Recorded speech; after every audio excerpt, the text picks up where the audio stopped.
Oh, shoot, that's the wrong picture. Damn it. What do you mean? Wait, there we go. That is. Oh my god. Nice. It's the only thing we need to talk about today. Nice. Hi, everybody. We missed you too. I feel like we haven't done a live show in so long, but it's only been 2 weeks. We only missed 1 week. Yeah. Then we had a gap before that as well. Yeah. Hi, Dr. Nick. Yeah, it's the first time we've seen you in a while. Hope you're doing well, JCD. Yeah, JCD, you're in a live show. What's going on? Shepherd's pie. Well, yes, it's a very strange shepherd's pie. I'm excited to talk about the eggs today. That's for sure. I did make shepherd's pie the other day. You did. I did. You did. Delicious. You did. I mean, you can blame me. Yes, discord.gg/cinemasins. That's right. That's us. That's us. No, everybody. So last week I got really sick. Again. Super duper sick. Again. I've always had friends that have had like kids, and I remember them getting sick a lot and being like, man, that's such a bummer. Now I'm the one that's getting sick. It sucks. Yeah, sorry. It sucks to be sick. Ugh. I mean, newsflash, we're just always in a perpetual state of dying. Yeah. I mean, technically that's true of all of us, yeah. Yeah. That's just where we're at. It's just how quick you go. That's the thing. We're all on our way out, which is depressing. Well, I'm hoping that today is going to be going to Omaha. Very, very cool. Well, I'm glad to be able to catch you, and I understand the busyness, but it's good to have you. I wish we could like sometimes just like move the show to a weekend or something like that, but it just doesn't work for the schedule. It's tricky. Danae, do you have within reaching distance a certain thing that was... I know it's in the room. David Ellis sent us a copy of Klingon Honor Guard to play on the PC. I'm so excited to try this. We have not yet been able to attempt to put it into a computer. It's on the first Unreal Engine. Open it up. Look at the stuff that you used to get with PC games. Look at this stuff. I genuinely want to live stream it, but it probably wouldn't be until August. Look at Lursa and Baitor. Let's get a close-up on them two. The two ladies in the middle. Yeah, of course. You knew that. Hold on a second.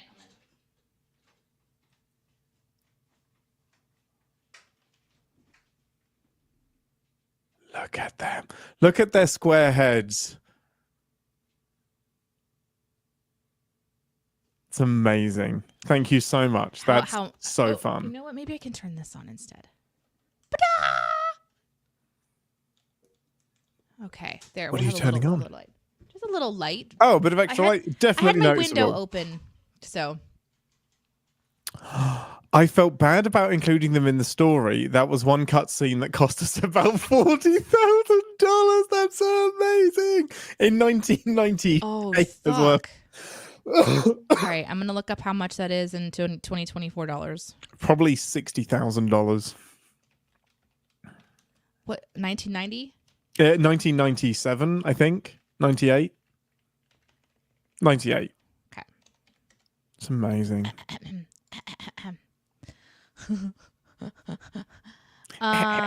Let's see. 77,000. Oh, it wasn't too far. That's a lot of money. That's incredible. That's a $37,000 increase over 26 years. It's a lot of money. But that's weird because that math isn't math because it hasn't been 26 years since 1998, so that doesn't make any sense. Yes, it has. Shh. Shit. It has exactly been that much. No. Ian and Danae should go as Lursa and Baitor for Halloween to a Comic-Con. I love that idea. Oh, man. We actually have some Comic-Con ideas. Not that we're going, but like like when you dream about what you're going to do. It involves bringing along my child and the Tribbles. Mm-hmm. Oh, of course. She's built to be a Tribble. She would be the cutest Tribble. It'd be amazing. I also happen to have the box of Tribbles here, so. It's there. Josh says, meanwhile, I just beat Tears of the Kingdom and I'm now replaying Dragon Quest for the first time since I was like 15. That's fun. I would love to have more time for video gaming. Here's the fuzzy tribble that I was telling you guys about, like the fake snow batting that you just kind of put into shit. Has a ball inside it. No, this one's just literally just fuzz. But she loved it. She just pushes it in a ball, and this becomes a tribble, and there's an entire box of this. I love it. JCD says, I wonder if Ian playing Klingon Honor Guard. Sorry, go ahead. What was that? I don't know. You got rid of the thing I was reading. Oh, yeah. That's what happens sometimes. Go on. Try to find it again. I wonder if Ian playing this Klingon Honor Guard will be like me going into Baldur's Gate early editions and going, oh, right, they used early editions of D&D. There we go. I was Close trying enough. to mess with you again, and you just kept going. Oh, I got it. Such a professional. I did it. I got it all locked in. That's cool that you remember playing the demo of the game. That's so fun. Not enough to buy it, though, Commander Smith. Why didn't you buy it? For a second, I thought Danae had an out-of-focus Moopsie. Oh, that'd be fun. Oh, that's fun. It is very similarly covered. The albino tribble. It's a very rare tribble. That's amazing. Have you noticed that Iris says that? It's very rare.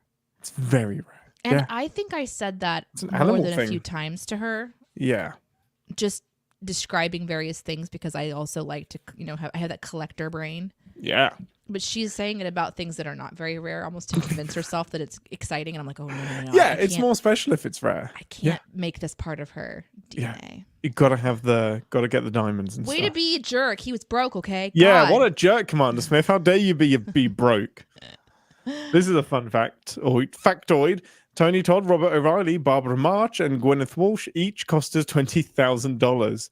That's fun. You were free, though. And you got stiffed? You did it for free? Well, I mean, sometimes you got to step in as the voice that's not known. Yeah, the voice that's needed. When the voice isn't quite hitting right. Yeah, the voice the game needed. A couple days ago, we went. No, it was yesterday. No, yeah, a couple days ago, we went to like a place. They had a gift store, and Iris got this slap bracelet. Mm. And on the way home, she said she started describing something that she saw in the place where we were. She was like, yeah, with the fish and the Klingon and I'm like, a Klingon? Wait, what? Where did you see a Klingon? Where did we see a Klingon? And she was just adamant. Yeah, the Klingon that was Mom, the Klingon, the one that I'm wearing, it clings on to her body. Now we had a good chuckle. We had a good chuckle about that. We need to make a Klingon snap bracelet. What the How does that not exist already? What would that look like, though? It would just be like a Klingon holding a batleth and a knife, and then it would just hug your arm. Klingons Hola don't to your elbow. Klingons don't hug. It just needs to be a slap bracelet batleth. Klingons totally hug. You wear it around your arm, and then you take it, and then you make it. That would be amazing. Glory to you and your wrist. Yeah, slap bracelets. Love that. That was a thing. Man, when slap bracelets first came out, there was a whole situation that happened. They got banned because the people that made the slap bracelets did not make them very well. And they basically were like a metal razor's edge. Yeah. They used to be really... Yeah, of course. And you would... Because people would just get slapped with them. Like, they were really hard. It's amazing. Yeah. That was pretty good stuff. Yeah, they were banned. Yeah. Yeah, some kids got cut, yo. Yeah, they did. But now they've brought them back. They're everywhere, but they're like encased in gel, like this gel substance stuff. There's something I've been dying to talk about on the live show, and it happened 2 weeks ago, and I waited. Oh, okay. This is the car that we were driving behind, and it had a license plate. Oh, Jesus Christ. Indeed. And the license plate. Go on. No. I forgot about this. And when it happened, I was like, you're going to talk about this on the show, aren't you? Hell and yeah. You said, of course I am, because it's kind of embarrassing a little bit. And now that 2 weeks has passed, I just forgot. No. We're talking about something else. What are you talking about? But now I'm going to pivot into that one. God damn it! Because that's the embarrassing one. I was like, wait, this isn't embarrassing for today. So okay, well let's pivot into this one then. No. I'm gonna be quiet. No. I'm just gonna be quiet. It's I'm trying amazing. to fix my microphone. We're driving and there's this license plate, and Danae's just like 5IGNMKR. What does that mean? And I'm like, it probably means sign maker, but the ironic thing is that they're probably a shit sign maker since you couldn't read their personalized sign. Yeah, I went like, what's a SIGN maker? And then later on, we saw one that we couldn't read as well, and I said, "Oh, it says sign maker." Yeah, that was the same when I was. Can you hear the cat? I can't hear that. Is the cat meowing? Oh, he's emphatic. I'll be. Oh, okay. Bye. The other one, and this is the story that I was going to tell, which won't embarrass Danae, is that we were driving behind a car which said BLESSTD.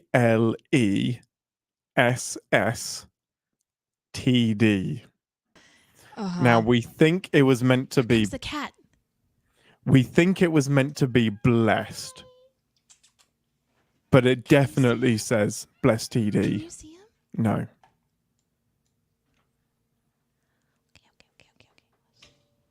Oh, they're interested. Oh, they're Bye, leaving. dogs. They're leaving. Yep. We don't want any part of this cat.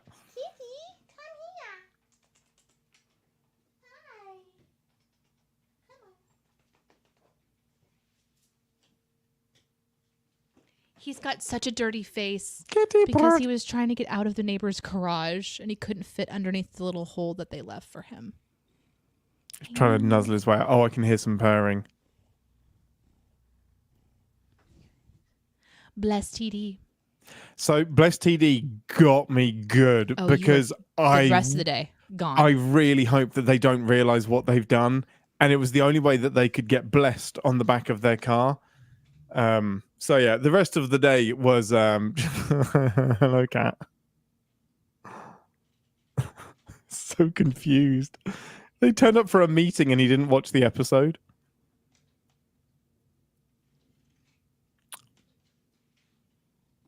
He's a good cat.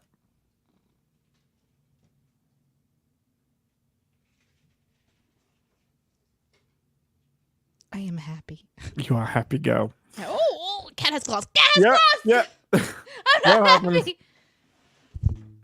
So the rest of the day it was, well, you got the Jesus in you. You got that blessed TD. You got that blessed TD. You got the blessed TDs in you.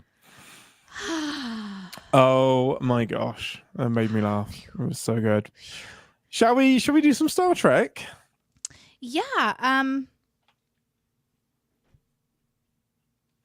really curious. Oh, what's going to happen with the cat? Yeah, the dogs are going to eat the cat. I also, before we get started, I want to.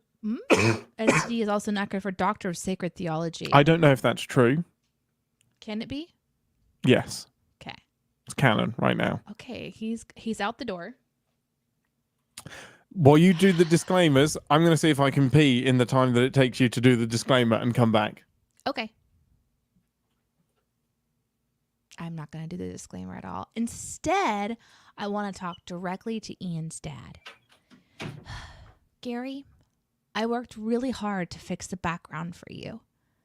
We had to take out the bookcase from the garage and carefully drag it into the living room and then clean it up because it was gross. And then get it into this room only to realize that it's quite tall. So getting that erected upright was very tricky. But with some ingenuity and gumption, we did it. This was built by my grandfather. Quickly, it has just rusted nails all over it. It was very dangerous to do it. Then I began to assemble it. It's still in progress. It's a bit chaotic, that's true. Got to figure out where the books are going to go and what makes sense. Add some lights and some like plants and stuff. Do you guys like it? I think it's pretty cool. This was in my grandmother's office and she passed away and we were kind of clearing out the house and everything. And my dad and my uncle were taking all of the bookshelves because my grandfather was a librarian. He built libraries and stuff like this. And so he had tons of bookshelves that he built all throughout the house to house his books. And this was the one that was in Grandma's office. So it's pretty nostalgic. It's pretty rickety. Oh, here comes Ian. Anyway, I did it, Gary. Are you proud of me?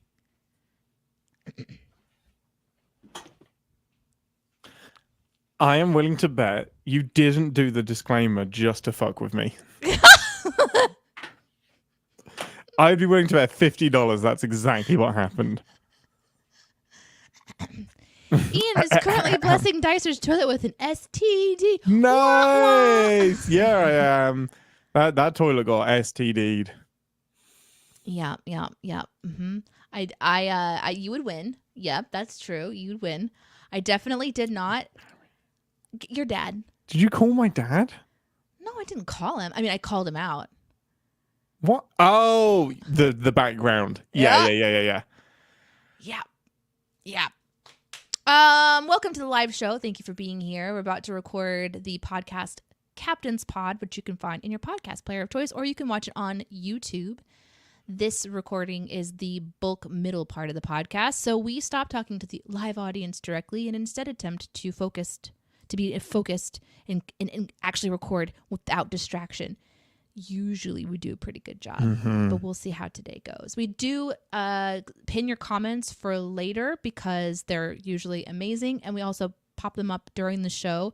But because of the delay, sometimes your amazing comments are coming in after Ian and I have already moved on. So sorry about that, but thank you guys for being here. We broadcast to the CSPN channel for CinemaSins Podcast Network. We broadcast on X, and we broadcast on 2 channels on Twitch, my own at Danae Says, and of course, CinemaSins Live. And however you guys are watching, thank you for being here and being part of our community. You can join us on Discord, discord.gg/CinemaSins, where you'll find updates that are important, like when we decide we can't go live, even though I would have tried to drag my ass here last week. Yeah, it would not have been pretty. Good. No, it would not have been pretty. Show. Yeah, I saw you at like 12:45 and you were rough, and I was like, man, we would be in the show right now. This would be bad. Yeah. Sadly I had to split. Like I said, picnic. Oh, have fun. Bye. Woo, have fun. We'll see you later. And please continue to stall. My food's not here yet. Okay, we will. This is, I imagine this is Sci-Fi Brony right now. David's looking at his food. We're just like literally just dead air. What is this?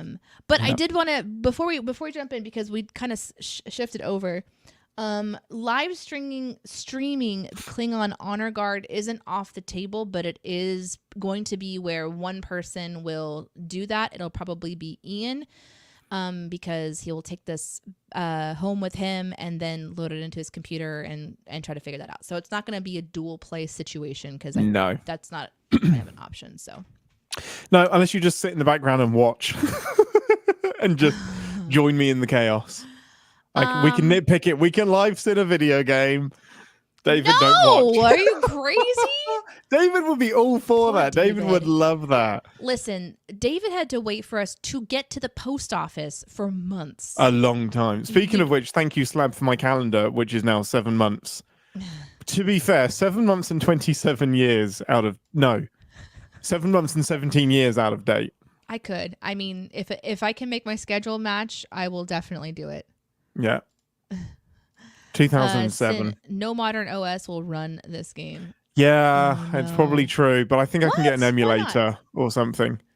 I tried playing the Generations game, which came out in 96, I think, or 96 or 95, and it won't run on a laptop. Don't put it in your computer right now. I'm not. I'm just opening the box.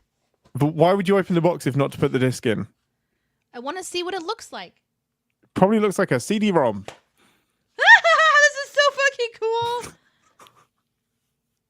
Guys, it's a CD. There it is. Check that out. Oh, man. Did you ever play games on floppy?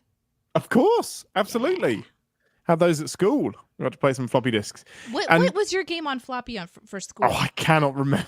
I do not remember what it's called. Oregon Trail.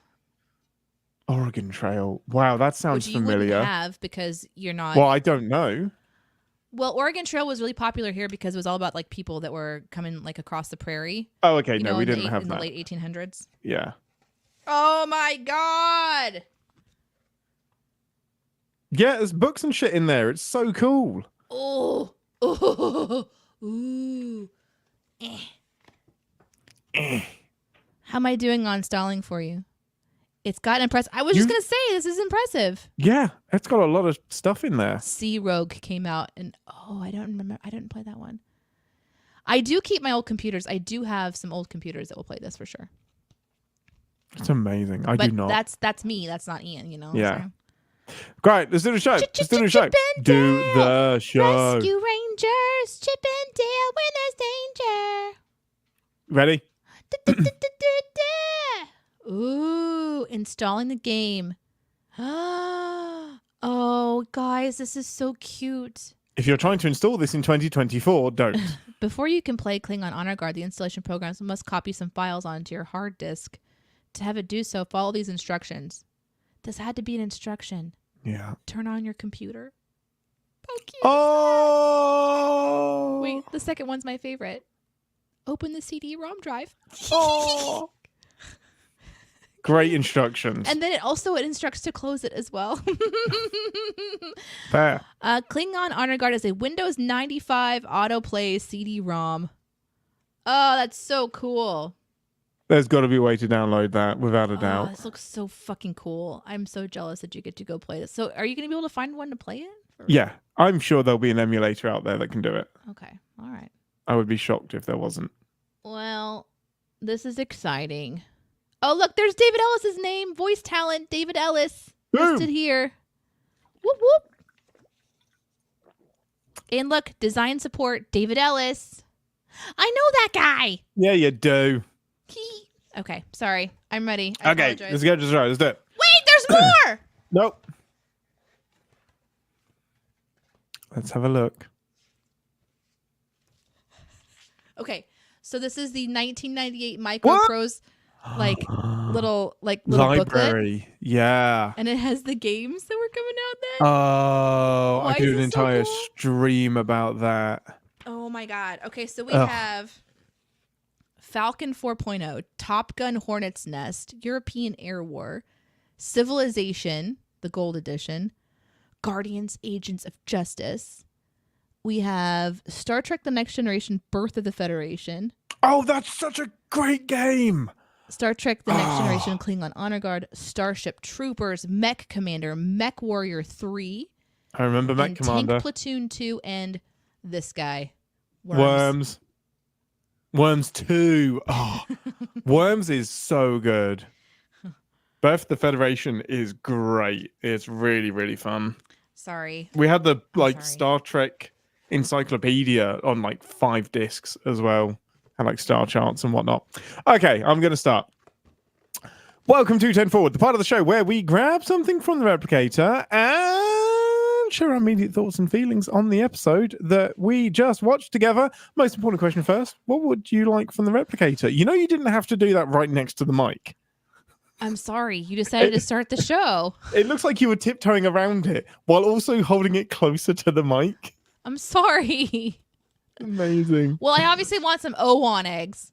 Yep, I mean, why wouldn't you want some O1 eggs? I need to know, Prepared by Riker. were they bad? Was that why some people, had they turned? Or was it how he prepared it with spices? Because it Yes. did not look very, Well, to be seasoned. fair, he didn't use any spices at all. He had the tomato, some salsa out. He had some pepper out. He didn't use anything in there. And it looks like he cracked one single egg It was into a big the bowl. one. Well, and you then don't know what an started O1 whisking. is. You don't know. No, we'll never know. But I think the O1 eggs taste terrible no matter what, unless you're a Klingon. Well, he loved it. And also, Data didn't even try it. No. But was it just for the, we'll get to it. We'll get to it. Yeah, I'm going to try the get- O1 egg. Yes. I'm going to try the it. O1 egg. I want, what am I going to have? Okay, well, can we talk about how they brought fucking ale to breakfast? Oh, I'll have that ale. Yeah, that's the other thing. Who has ale at breakfast? But I'll just take the ale. to wash down the O1 eggs. Yeah, I Give didn't us write a down synopsis. I didn't write down what kind of ale it was. Like Rutian ale or something. It was something. Yeah, some alien. Yeah, that was a lot. Okay, Yeah. okay. Give us a synopsis. Well, if you want to have commentary on who likes to prepare food old school style, this is the episode for you, because you only need to watch the first little part of it to have a little bit of preferential cooking, which is funny because it comes up with Strange New Worlds, and here it is.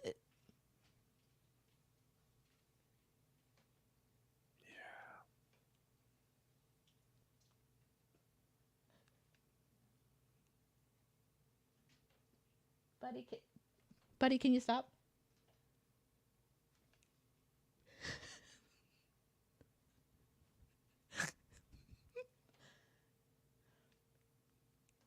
Okay. Where was I? I sent you full screen for that. Thank you. I appreciate that. I liked that scene because it kicked everything off, and I thought, oh, this is really interesting, like a backstory of people having preferential ways of cooking. And we know Pike has preferences in that, and Pike precedes Riker, but this show precedes Strange New Worlds. And so my brain did this thing where it's like, oh, here's where it all started. But no, not really. I had exactly the same note. I said, this is one of the things I love about Strange New Worlds, because I can see them doing this scene. Just like these really chilled out cold opens that have fuck all to do with the episode. It's great. No relevance at all. Great. It's amazing. The style of TNG seems to be like a little slice of life, and then we're going to get into the adventure. And today's adventure is the unexpected appearance of a shuttle that comes from their very own ship. And inside is a version of Picard that is existing out of their time, just slightly ahead by a few hours. And so when we get closer to the event that's about to happen, that's not how time works, but don't worry about that. When we get closer to when the event happens, the sleepy Picard will wake like a Disney princess and save the day. But this one doesn't end with marriage and children, Disney style saving the day. This one ends with a fucking phaser and murder to save the day. And that is so great. That is this episode. He just like no diplomacy phases himself like. Well, we'll get to that. We'll get to that. I think the heart of this episode is an inner look at Picard's confidence in his ability and what would actually shake this unshakable captain in season 2. And I think that's really what this episode is trying to kind of go for, is what would cause the captain to be hesitant, because we don't usually see him in that position. Nope. So the uncomfortability of this one is not only the mystery, but can they avoid a time loop? And also, can Picard get his shit together quick enough, fast enough to not only save the Enterprise, but not have his job relinquished by the Doctor? Mm-hmm. Yeah, I mean, Pulaski is like always 10 seconds away from relieving him of duty in pretty much every episode. Oh, really? Yeah, she's the only one that's like turning up and like holding Picard to account and just be like, yeah, you're in the wrong here, buddy. No one stands up to him other than her. I genuinely thought that the mistake was going to be her relieving him of duty. And that is what led to the loop. That would be so fun. And so he had to kind of, I thought he was going to fight her a bit for control of, like when she calls for security in that moment, I was like, here we go. Yes, he's making a crazy choice. But no, it was actually just an escort. But I don't think she's ever wrong. Like, Pulaski gets some hate for not being Gates McFadden, but also like the way she's very confrontational with Picard. But it's so deliberate. And there's an episode where she talks to Deanna and says, I'm fed up of butting heads with Picard. What can I do differently? Because whatever I'm doing now is pushing him further away. It's not working. It's not productive. But I'm at odds with almost everything he does. And that's what TNG needed. It needed more kind of like conflict like that. So I think she was great for the show. She was really, really good. I don't remember, like I remember her from watching episodes in this podcast. I don't remember seeing her on the television when I first watched TNG either while it was actually Mm-hmm. on or reruns. I don't know what was going on because I was a kid and wasn't paying attention. Yeah. I don't know what's going on as an adult. I barely pay Fair. attention. That's just a trait of mine. Yeah. Love Yeah, it or that's hate fair. it. But I don't mind her. I think like strong women are interesting to watch, and this character seems to be in the realm of like has already gone through a lot of her life and doesn't give a fuck, and I kind of love that. Yeah. Like there's a show that I watched for a few episodes. I didn't get into the actual show. I just binged like 5 episodes out of genuine sick curiosity. It's called Vanderpump Rules. It was like maybe a new season was on, so they were airing all of the old stuff. And there's this woman that the Vanderpump. Laura? It I doesn't have matter. no idea. She has that same energy. Like this woman must be so wealthy and so comfortable that she can tell someone to just fuck off. It doesn't matter. She's like, I don't need you in my life. That's really fascinating to me. I'm not that way. And Pulaski kind of gives that sort of like Vanderpump energy. Like she cares, but it's in this sort of like distant way. But I got to see her in action in this episode more than I've seen her before. Yeah. And the element of her potentially relieving Picard of duty was an added element of tension I didn't expect. I didn't expect it. Yeah. I like it. And Deanna is very defensive as well and very protective of Picard, even though that kind of should be her job as well, to make sure that his emotional well-being is in a state where he can still command. So overall, thoughts and feelings, Ambassador, before I tell you exactly how much I love this episode. Well, I know you love this episode because you were so excited about this one. I'm semi on an island. People are like very lukewarm on this episode. No one really, not nobody, but people generally don't have strong feelings about it. But I really, really enjoy it. But what were your overall thoughts and feelings? I kind of feel like a disappointed scrambled egg. Damn it. A little bit. Understandable. I built this up a lot. Here's I think, and I've been trying to kind of figure out why. There are some elements of this episode that are really interesting and intriguing to me. The idea that they're trying to power up a shuttle from the future, and it's almost like opposite day. They're trying to bring Picard or, future Picard into consciousness, and they have to go the opposite. That's a really interesting potential, there. The internal conflict that Picard is feeling, how he kind of gets unhinged is really different. Watching him basically he all but could torture himself. He kills himself. Suicide? It's so interesting. I don't know. It was, there's a mystery going on of time travel, but there's just something about the lack of clarity on what the being was, why it was interested in Picard, that is really unsettlingly not solved. Like that it sort of was an afterthought in a way, like, oh, there's this being at the center and all we have to do is break this time loop by the being watching me kill myself. And then we just go straight through. Fly through. So yeah, that was a little disappointing. And also I'm still kind of struggling with how much the cinematography seems to rely on a lot of very focused facial reactions. This seems to be like a very drama. The music is kind of twisty turny. Yeah. It's like, hey, look at this shocking reveal, close up on face looking surprised. The intensity of the music had like a horror kind of suspense element to it. And so I think they were building something, but the payoff to me just didn't feel, I don't know. It felt like an underseasoned omelet, honestly. I think that's totally fair. I'm going to gush about it, but my critical critique of the episode would be that it slumps a bit in like the back third, where we've got the gist of the mystery. Now we just need to get it over with. There wasn't enough to fill the 45 minutes once you get past the mystery and Picard in a lot of different dilemmas and an unsatisfying ending, to be honest. And this happens like in season 2 and season 1 a lot, and specifically in season 2 for me. And I think it's partially because they had tons of problems with writers and writing strikes during this season. So it's a Oh, shorter season because okay. they literally couldn't put out as much, and there's just not that resolution. So it is like you have the hanging thread of, like, you know, those aliens, the horror ones, the body horror one, the worm that Oh, crawls into the back of oh, the yeah, yeah, ear, yeah, yeah, and yeah. it's like they sent a signal into space, they're out there somewhere, never resolved. Right, This, Riker, damn few answers to this. What the heck happened?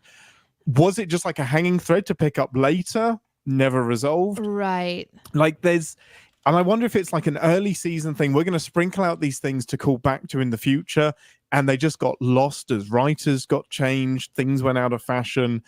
It's just, yeah, it's a bit of a meh ending. It's Like, it's like there's a couple of scenes. I mean, this is a worth watching episode. I'm definitely not going to be like one Pippin here by any means, because there's some interesting things that I want to stop saying the word interesting.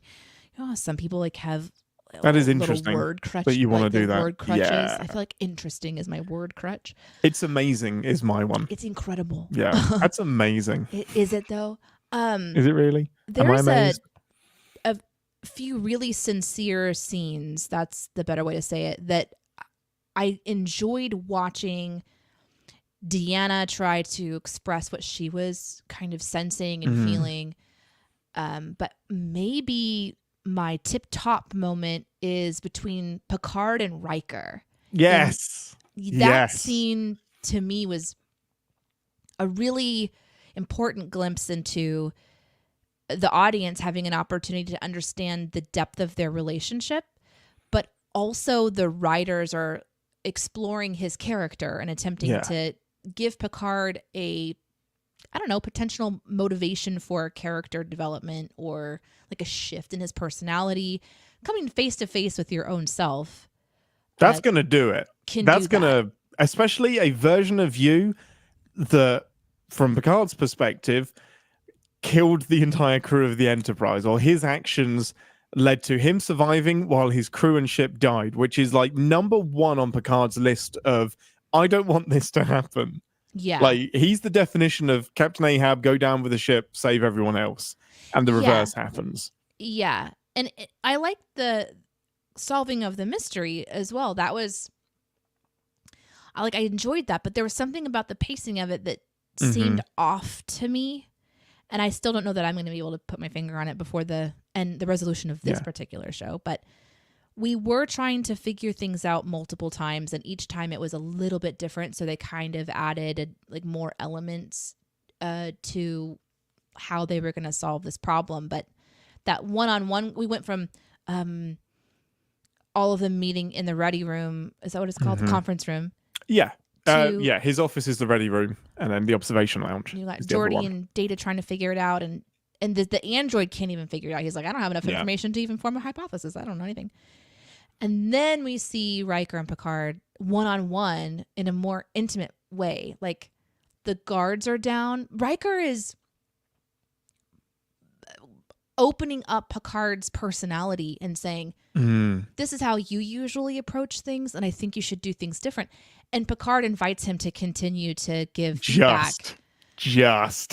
But it was still nice. I don't know. Yeah, I agree. That's one of my favorite Picard Riker scenes, and it kind of feels like something that should be in season 6 or 7. Like, this still feels very early in their relationship, but I love that this is a bit more of an experimental Riker. Like, the Riker that we like, kind of, that I know and I'm really comfortable with, doesn't kick in for me until season 3.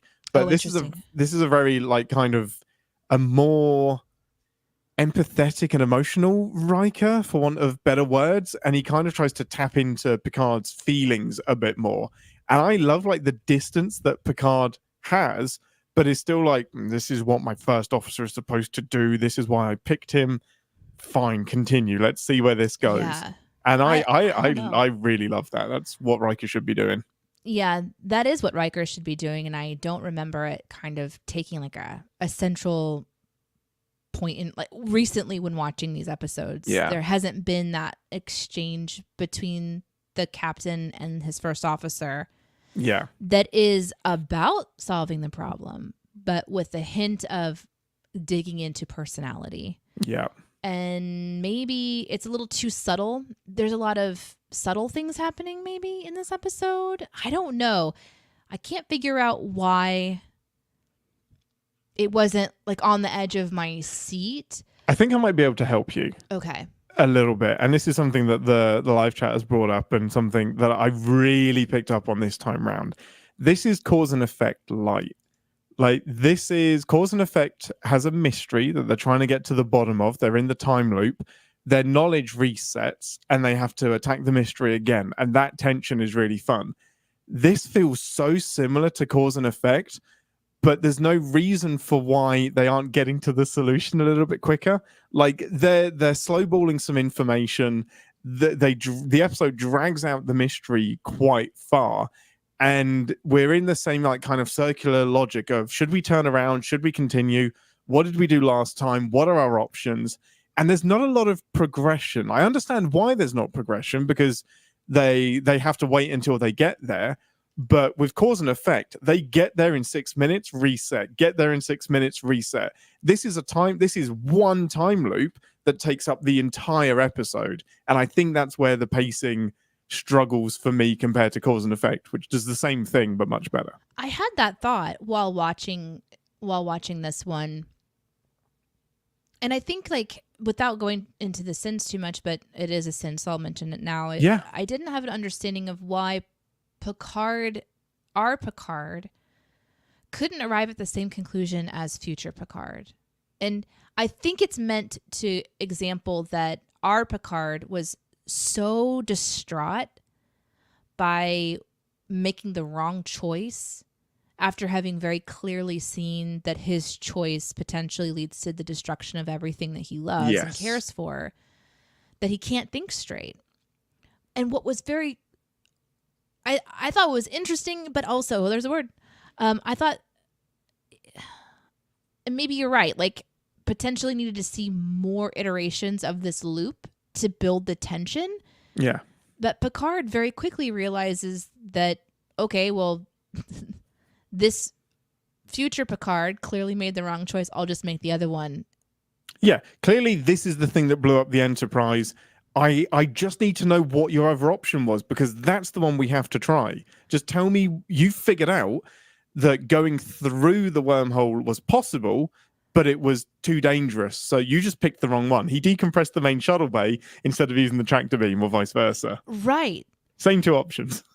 But they could have done the same thing. They could have scanned the same information. And at that point, they would have had to have scanned it, because if the same thing had already happened, they should have the same information. They should have the same information. So I couldn't quite grasp that being the big aha moment. I feel like the big tension should have been him shooting himself, but even that happened so quickly. That feels a bit anticlimactic. And cold. Like, yes, it was really lacking emotion. It was so, to build to that moment. I don't know, to have to shoot yourself, but they did a good job of making future Picard a bit robotic. I think it would have been more difficult to watch if he had a personality other than like just this repetitive. Yeah.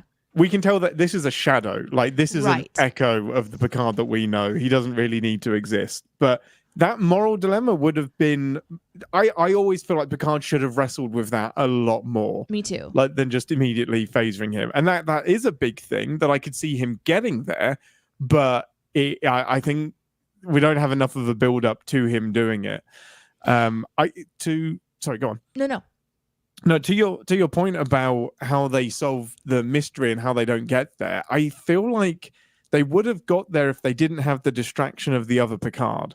Because in the first time in the loop, which isn't how time travel works, but the first time in the loop, they're solely focused on what's going on, what is this wormhole doing, let's get Picard off the ship. With this time around, they're focusing on the duplicate Picard as well, which I think gets in the way of them coming up with other options to get through the wormhole. But I get that being confusing. There's a lot of time spent on explaining the phasing situation and Yeah. not the creature at the center of this Way more interesting. this universe. And that's okay, I guess. Well, the other thing that's interesting, and again, I don't want the live chat to think I'm stealing from them. I did read this when I did a bit of digging into this episode. Rumor has it that originally Q was at the heart of this wormhole, and it was one of his tricks, and Roddenberry nixed it, and he said, "No, I don't like that." So I think that left them with, "Nope, okay, guess no one did it." Where instead of saying Q, okay, we'll just say we don't know. Q fucking with the crew makes more sense. I mean, it makes sense, but then Q always does it. Like, that can be your get out for every single episode. But what did this being, what did it look for? It was hyper focused on the brain and just wanted to know if it was going to be willing to go through the needle. Like, yeah, was it killing Picard? Was it scanning Picard? We don't know.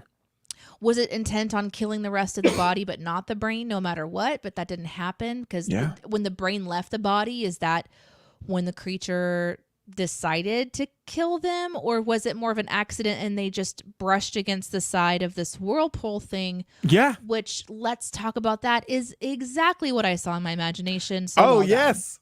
So the how do you feel about the imagery that happened on screen? We had the little wormhole thing that Geordi described doing the graphic, and then actually the Enterprise falling into the wormhole. Very, very cool. The first time that you see it on screen, and like the wormhole from above with all the colors, I was like, yeah, that's the whirlpool. But then when you see like the twister angle, I'm like, okay, that's what I saw on the side, but I still hadn't seen it where it's like a grid pattern on the computer yet.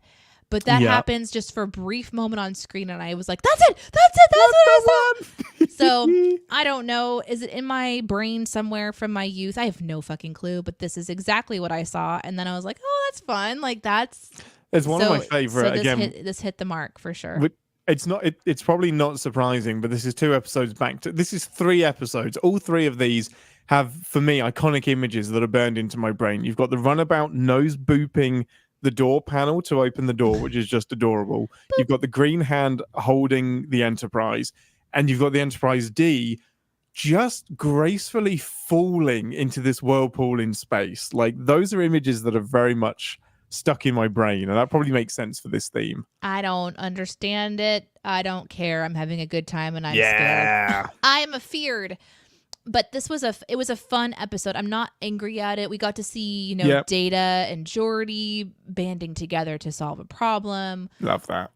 We got to see a doctor walk across the room and grab a little device and then walk back across the room and get another device. We got to see some interesting visuals as well with the scanning of future Picard's body and kind of restraining him. I noticed for the first time ever that when Geordi comes to the bridge and says transfer to engineering, all the panels pop on. I love that. That very end panel is dark and then lights up. Oh, it's so good. Yeah. I really like that too. It's a nice little touch that we know when we watch TOS, we kind of freak out about the buttons. So this time I'm watching, TNG, and I'm thinking, okay, so this is now an older show.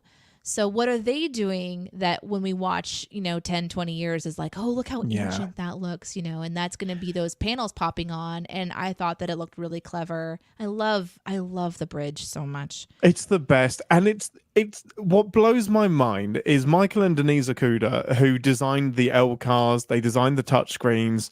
They basically from the ground up said, this is what this ship's operating system is going to look like. It has aged so freaking well. Like, touch screens just everywhere. It's so sleek. Okay, it's a bit beige, but the screens have aged. It's a lot beige. It's a lot beige.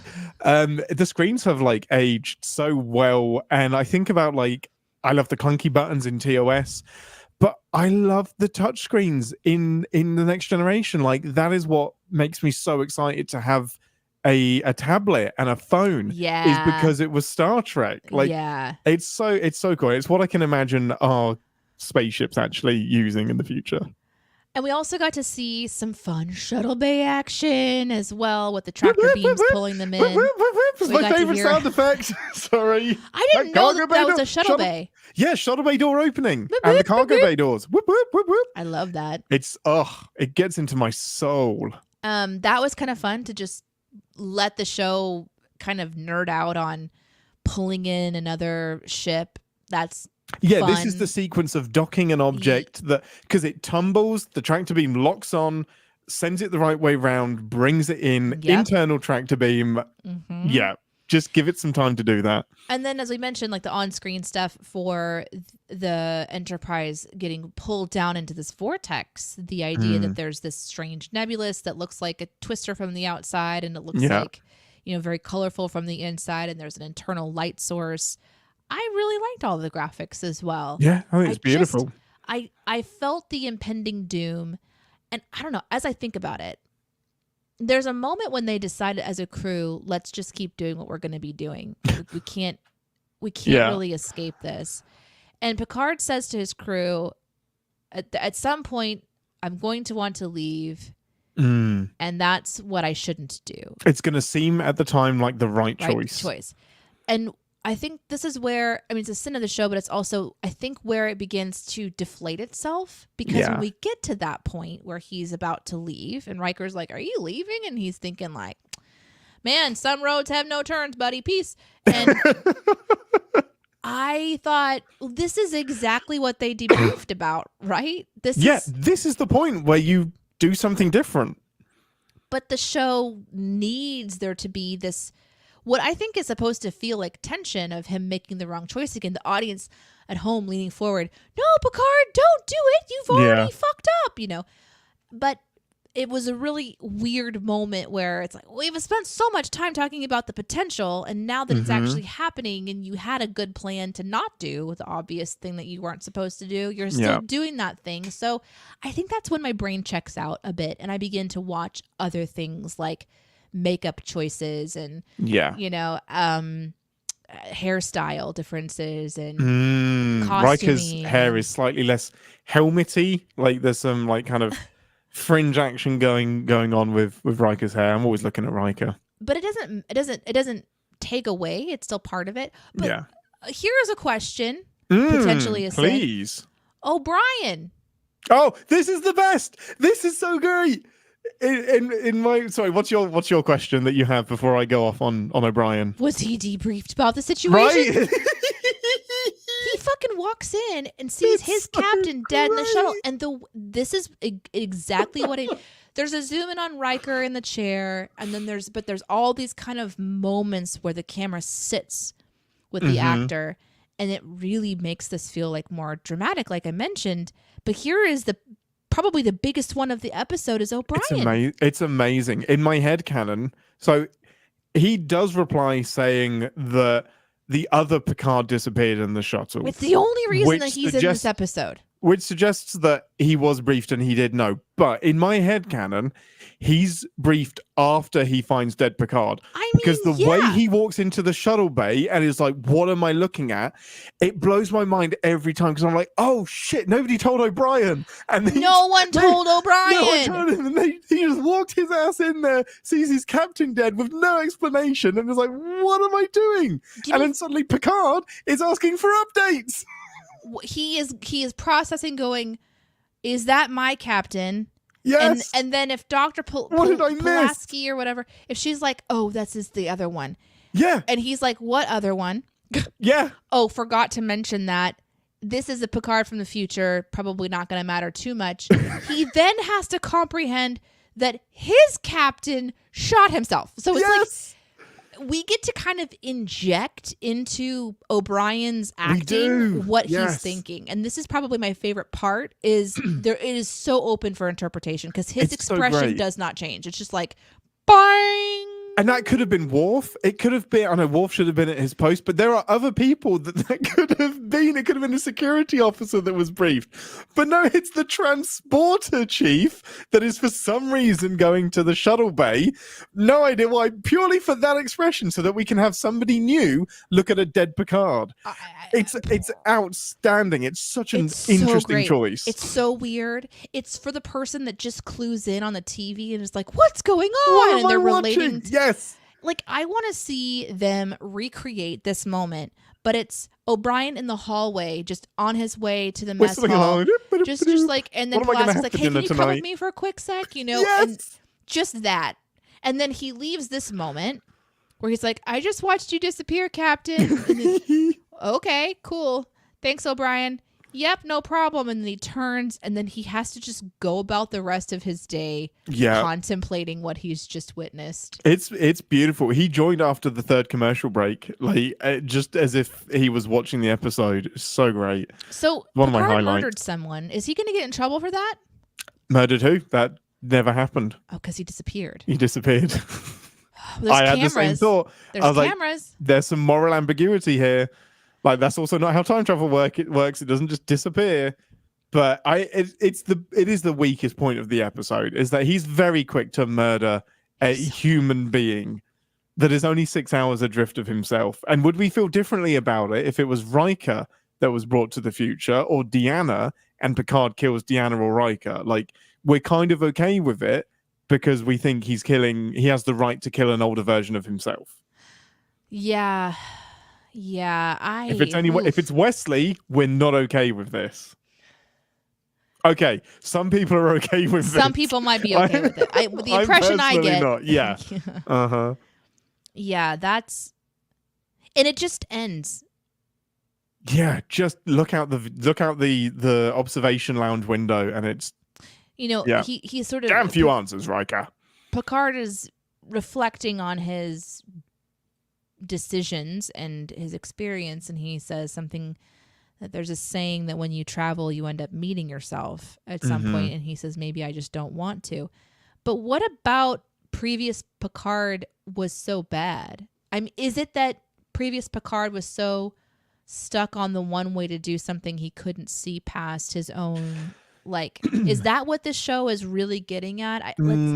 I think for the bulk of the episode, it's what Deanna says, that this double represents the wrong choice made. And to begin with, it's the impression that he abandoned ship, which is unfathomable. And then even when it's not abandoned ship, it's to protect my crew, it was still the wrong choice. And Picard is so, like Riker says, Picard is so used to taking definitive action. And the fact that he took definitive action instead of thinking longer about the problem, perhaps, that action led to the entire crew dying. So now he's questioning everything about how he leads and how he commands. And it's one of the things I love about the episode, is that this version of Picard makes our version of Picard wrestle with how he leads his crew. And I think that's what it comes down to. But that doesn't, for me, reconcile why he's happy to kill this version of Picard. I don't know what else to do. I can't let you leave the ship. Right. He's kind of confident that if this person leaves, that there's going to be a time loop, because then he would die on the ship. With the crew of the Enterprise. Also, potentially, this being, now there's two brains. Yeah. So if the brains play a part in it, of this being obsessed with the brain person, zapping him from a distance, then potentially there'd be something there. But they really didn't focus on the creature.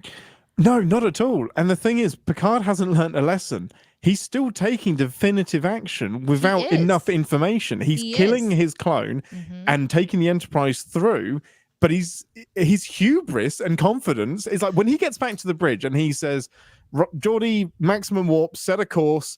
He's got a big smile on his face. Riker and Deanna are smiling because it's like, there's our Captain Picard taking decisive action. Yeah, the last time he did that, it killed you all. You're just lucky this time it worked. Yeah. It doesn't quite deliver on the premise of Picard doubting himself. So then let's just like kind of bring it all together. And what is it about this episode that makes it one of your favorites? Oh, it's not diving into it this much. So I don't, and I'm not saying this is a bad episode. no, I'm not saying at it's a all. No. bland episode. So what it is for me, I think I've said this before. Time travel episodes get you to a 75% in my brain. You are already way ahead of the pack. If you're dealing with anything time loopy, time travel-y, even if it doesn't make sense, there's something in my core that I love about that. And there is just this, and this goes all the way back to my childhood. I remember so clearly seeing this spooky, hallowed version of Picard, Yeah. and then our Picard interacting with him. And instead of just, I've like so many other episodes would have been, I'm here from the future, you have to believe me. And the episode becomes about, are you an imposter? Are you an alien? Can I believe you? I don't like talking to you because you remind me of myself, and just that kind of combativeness. They don't have this option. This is a comatose version of Picard that they'd love to talk to, but they can't. And it's spooky. We get the special effects of them talking to each other. And this I old did Picard, like that hall walk. That was fun. the walk and talk and walk with Yeah. himself is great. But he doesn't have the option of talking to himself. And oh, my train of thought just went. The other thing was, damn it. Oh man, I hate it when a thought just flies out of your brain. It's my fault. You're good. I said I like to talk and walk and walk and talk. Yeah, I liked that. And then it was gone. Oh, Shoo! no, I got it. This version of Picard never realizes where he is or who the other Picard is, which is just really interesting to me. Like, our Picard is trying to talk to a Picard that he knows is Picard, but doesn't realize he's talking to a Picard. So there's that, and there's the visual effects of the Enterprise getting blown up. For some reason, I'm a sucker for the Enterprise getting blown up and just getting sucked into this wormhole. And I'm not surprised. I think it echoes cause and effect enough that I get some like passive cause and effect love because it's such a similar episode. So I think if I had to pin it down, that's what it comes down to. But it's a much weaker version of the cause and effect source. Yeah. The chat mentioned it. I do want to talk about this. So thank you, chat, for bringing it up. I also agree that Deanna Choi is used really well in this episode too. For that once, kind of yes. elevates it for me as I was watching, because to trust a telepathic or an empathic. Thank you. Yeah. Character to confirm that it is Picard was helpful, because for sure, at the very beginning, it could be an alien. It could be anything. He's desperate for it to be an alien, an android, something that isn't him. And there's a really great moment that has no dialogue, and it's the second to last time that Picard goes to sickbay to confront new Picard or old Picard, because Pulaski has said future Picard, because Pulaski says that he's more. No, it's past. Conscious? Wait, future. It's both. He's more cogent. He's more conscious. Picard gets out of his chair, goes to the turbo lift, and then Deanna is just like, she's conflicted. Oh fuck! Well, there's like this. She can sense he's on a mission. He's pissed, and she's like, "Oh, I don't usually sense that. I'd better go and follow him." And it's just this like, it's a really well acted expression from Marina Sirtis, who I agree. Yeah, she's just like, oh, that's odd, I'm gonna follow. And it's a good thing she does. Written down, and that is the type of slower paced acting that we see from Riker, Deanna. There's several moments with Pulaski. We've got lots of it with Picard. I mean, we're looking down at his unconscious body so much. So much.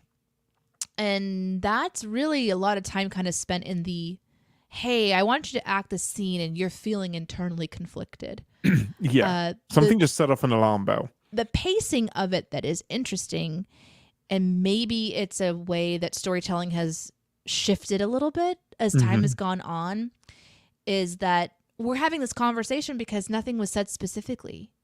Yes. You know, we're hearing the words that are spoken, and then there's a pause, and there is an acting moment, and then we're shifting to the next scene and we're not coming back. There's not really an explanation given, and so we can kind of fill in O'Brien's thinking. We can fill in Deanna's thinking. Is she thinking about him being angry, or is she thinking about protecting the future Picard that she still cares for? Like, we get to put into that moment whatever we want. And I feel like for some reason, maybe because I'm more trained to be told in our more fast-paced storytelling that I'm kind of seeing with like Strange New Worlds, but just really anything we watch, is we're really told what's going on. They don't really give a lot to us. Yeah, to a kind lot of it is a lot of interpret. spoon feeding. Yeah, and so maybe I started to check out a bit on this episode because the pacing is different, and that's okay because I felt that in TOS as well. A lot of like, you know, Well, even I felt it in this one, and I love the episode.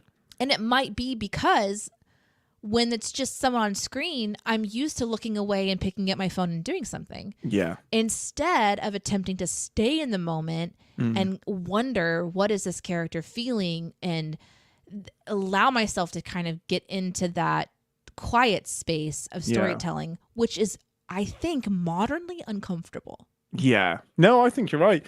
And there's so much of, I watch Enterprise, fortunately for this, but when I'm watching Enterprise, it's my comfort place. So I am like tuned, even if the episode isn't that interesting, I'm just like wrapped up in this blanket and just looking at these people, looking at this ship, just keeps my attention locked on. There's just something about it that is like a very healthy drug for me. Yeah. And I think because of I was more distracted due to that, I'm really going to have to think about like my consumption of media. I need to get out of shorts on Heck yeah, YouTube that's a good and option for everybody. It's almost like, hey, we need to do like a little palate cleanser. Let's watch Yes. this episode and reset our brains a little No, bit. put the phone in the fridge and Let's just be watch. uncomfortable. Yeah. Well, and if you put the phone away, you then get to judge, like, am I actually bored with this episode? Right. Or am I just reaching for my phone because that's what I do out of habit? Yeah. Yeah. Anyway, that's enough for your preachy corner.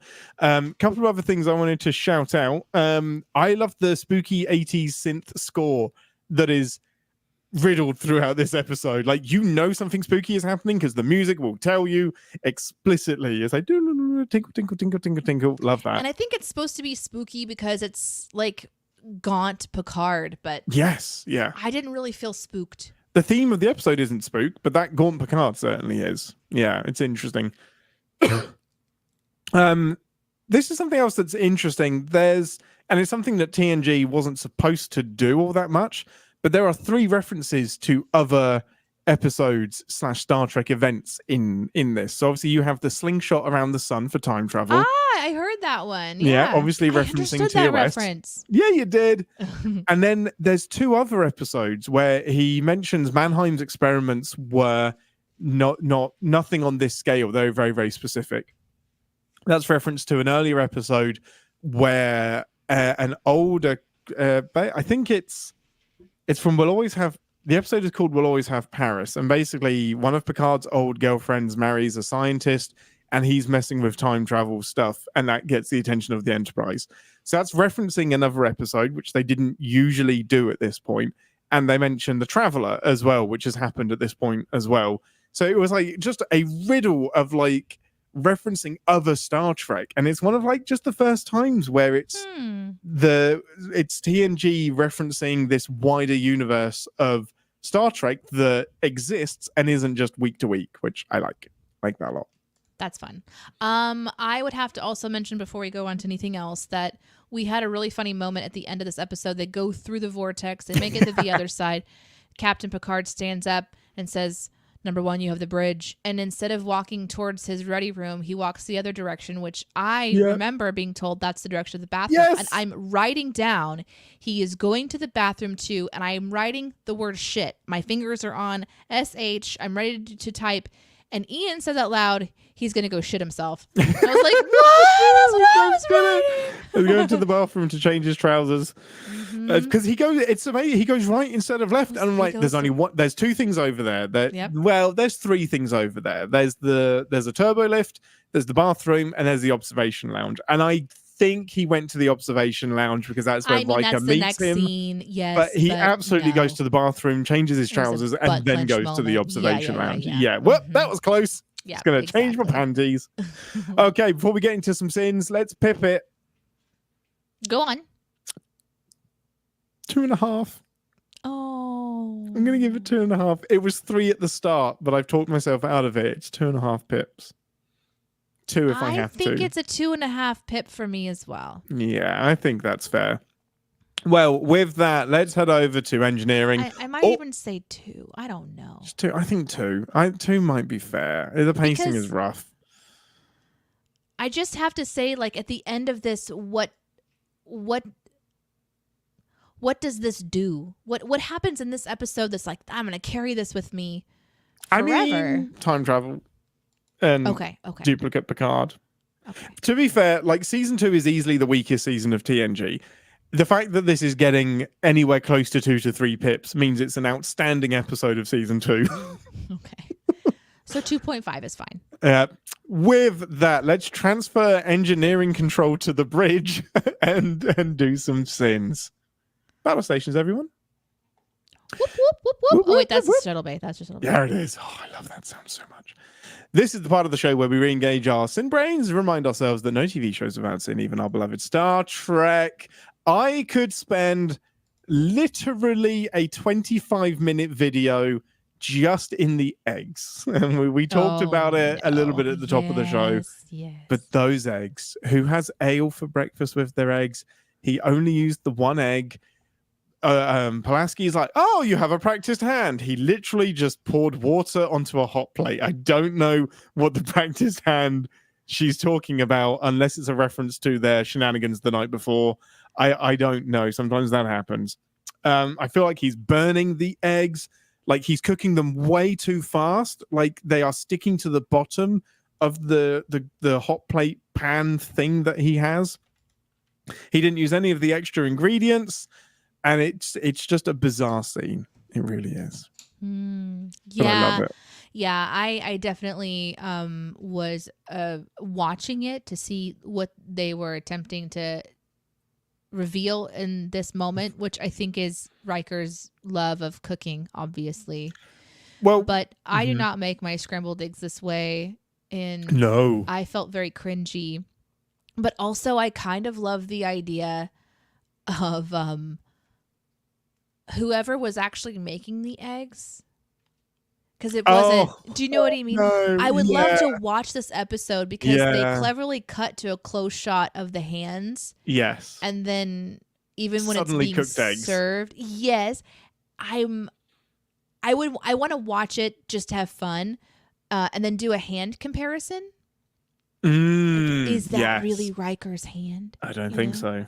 I don't think so either. But I don't think maybe he was really uncomfortable cooking eggs. Or I mean, maybe they didn't want an open flame, like because the contraption they have to make the eggs, it's literally at the table as well. Yeah, it was at the table preparation of an omelet, but then it was scrambled eggs, but also it kind of looked like it was going crepe for a second. It did. And I love the tiny portions that everyone has. That's not breakfast, people. You're not feeding anybody with that. Also, why isn't Deanna invited? Why wasn't who else wasn't there? No, just Deanna. It's so Deanna's funny. Never invited. It's so funny to me too. I kind of wish that they had telegraphed that just a little bit more to let me know if they were intentionally making this an uncomfortably bad cook, because he says something about there being and I can go back and look at my sin specifically. I kind of wrote something down, but essentially the sin is like he said you're only as good as your ingredients or something. Yeah, a chef is only as good as their ingredients. But I don't remember seeing him putting anything in the eggs. Except for just that's what I'm saying. Yeah, I mean, even you can see in eggs after the fact when they're cooked, you can see bits of pepper, you can see color. I don't think he put anything at all in them. I don't either. So that to pick apart, like you said, the back-to-backness of it is really really exciting. I think that would be a really fun moment. One of them that stood out to me. Also in the egg moment is Worf being like, aren't women supposed to be in the kitchen cooking? Isn't that their place in society? I mean, he didn't say that's it like what that, Worf, but that's what Worf says, and nobody corrects him. Like, I was always expecting a correction of, well, yeah, back in like the 20th century, but we've evolved beyond that now. But Riker's just like, yeah, no, it's only because my mum wasn't around. Otherwise, she would have been cooking the eggs. I mean, what a moment to find out that he was. That's interesting. I didn't know that. Oh, His mom died. So that is interesting. And that, I think, is the function of the scene, because there is an episode later in the season where where Riker's dad does show up. And the episode is about father-son troubles. Oh, okay. So that's a little nod to, yeah, I had to do all of the cooking, a little bit more information about his dad, because that episode is coming up. Yeah, that was a little backstory that I didn't know about. But for cooking to be something that you do with a parent or a family member, a mentor, if that's part of your childhood, it's really special. Yeah, and I think his dad walked out when he was like 15 as well. Yikes. So Riker's been fending for himself since he was like 14 or 15. Yeah. Yikes. Interesting episode. You got another one? Yeah, I do. I don't know why they hold on to the Elbaz Shuttlecraft 5 mystery way longer than 24th century scanners should allow them to. I was confused by that because it was until that they were doing, it's like when you play one of those matching games and you just happen to turn over the card right next to the other one. Yes, exactly. And you kind of look back and forth like, wait a second, they match. NCC 1701D. I love Is the it? like. They didn't even go that far. No. I love So the like how weird. perplexed they are and confused. They're like, wait a minute, I know that shuttlecraft. But they should be able to scan the name of it. I don't know why they have to physically read it. Shouldn't it have like a sensor tag on it or something? Oh, But so yeah, weird. it's also convenient that it was parked right next to Shuttlecraft 5 as It well. was the reason Bum, I bum, bum. enjoyed it was because it gives this ominous feeling like, oh, it's that one. It's great. not just an extra. It's that one. It's right So. there. Yeah, I wouldn't change the moment at all, but it doesn't make any sense. But it's a great little reveal that doesn't make any sense. And linked to that, Picard can apparently identify an antimatter explosion powder blast. Why not? How did you spot that one, Why Picard? not? Why not? It's amazing. I would be confused about whether or not we just bumped up against something dirty, but he has He's like a lot more antimatter experience. explosion. Look at that. Yeah. There was I'm going to shift to a different moment because I'm going backwards through my notes. Much like this episode. When Picard leaves with Picard to murder Picard, Yes. I think he knows what he's about to do. I'm pretty sure that's been his plan for a while. Like he knows. As soon as he met him. He's going, we can't both exist. Yeah. This isn't going anywhere good. I wish they had told us that so that the tension would be building, but whatever. Anyway, in this moment, he's walking out of, I think it was sick bay, and he turns to Deanna and says, "You stay here." Oh, yeah. Rude. How about like Lieutenant Troy or whatever the fuck Counselor. she is? She's a lieutenant at this point. It just seemed really like, You, child, stay here. yeah, it kind of had that You've been a vibe. burden to me. But I kind of believed it too because he was under a ton of stress. Yeah. Like if you knew you were about to off yourself, I would kind of like. I don't know. I guess I shouldn't say yourself, a version of yourself. Yeah. I don't know that if Riker is in the room that he says, you stay here. Yeah, And I think he that's doesn't the usually say subtext. it. He usually I can't says their title. I can't picture him saying you Yeah. to anyone. Like he usually calls them by their name or by their title. And he just says you. And Yeah. I think it's because he knew she was going to stop him from doing that. I think so too. Yeah. And make Which some makes grace. sense. Yeah, which makes sense. It's still icky. But it still felt icky to me. It's Yeah. kind of like, excuse me, did you just say you to Deanna? Anyway, that one. Snap fingers. Yeah, That one exactly. made me a little bit cringy. Though I don't understand how the time travel works in this episode today, even though I love it. Why does everything go backwards just because of time travel? The shuttle is inverted. The sedation makes him awake, and the adrenaline makes him more sedated. I don't know why we live in backwards world just because of a time difference. It doesn't make sense. And the other thing that doesn't make sense is that he's never going to be in sync. He's always going to be 6 hours adrift. Why is he catching up to the current moment? He's always 6 hours ahead. I don't get it. I don't know, man. I don't know. He's not catching up. He's living a new 6 hours. I don't know. It's a very confusing situation. Yeah. Let's see. What was another one in my list? When Data and Geordi are in the shuttle bay at the very beginning, and Data's like, I'm going to need to connect this to the main computer. Like, yeah. Is that ever a good idea? I mean, it's amazing that we have to physically connect anything in the 2400s. Well, that aside, why would you just this ship is potentially dangerous. They didn't even scan the shuttle before they opened the shuttle. It was just clearly because they would have found out it was the Elbaz. Yeah, you know. And so now they're just going to willy-nilly plug. This is how you get into a time loop in the beginning. You just get yourself, you make poor choices really early on, and you don't do some stuff. Just maybe bring the backup battery power that is a secondary system that's not tied into the main computer. It just seems like that's a massive risk, but it didn't actually pan out at all. So it didn't actually have any repercussions at all. But early in the episode, I was pretty convinced that was a bad idea. Don't do that.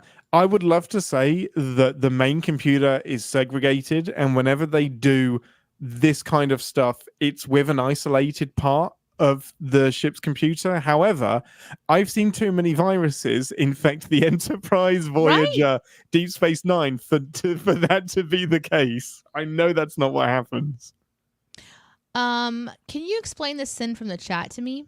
Yeah, I'd love to. Sin, reverse the polarity of the neutron flow. Where's the third Doctor when you need him? What is that? So, reverse the polarity of such and such is a Doctor Who trope. Oh. So, if in doubt, reverse the polarity. And Star Trek does it sometimes, but Doctor Who would do it weekly. Wasn't it this one? Yeah, it happens in this episode. Some polarity there was a lot of polarity conversation. If in doubt, reverse the polarity. That was from Sci-Fi Brony. Thank you. Yeah. It's very true. I have issues with the tractor beam that's in the shuttle bay. I just think that's wildly dangerous to have an active tractor beam that can carry a thing that weighs multiple tons, and there's no like guardrails around it. Like I don't want to be in front of that thing, and it rips my anus out of my bottom.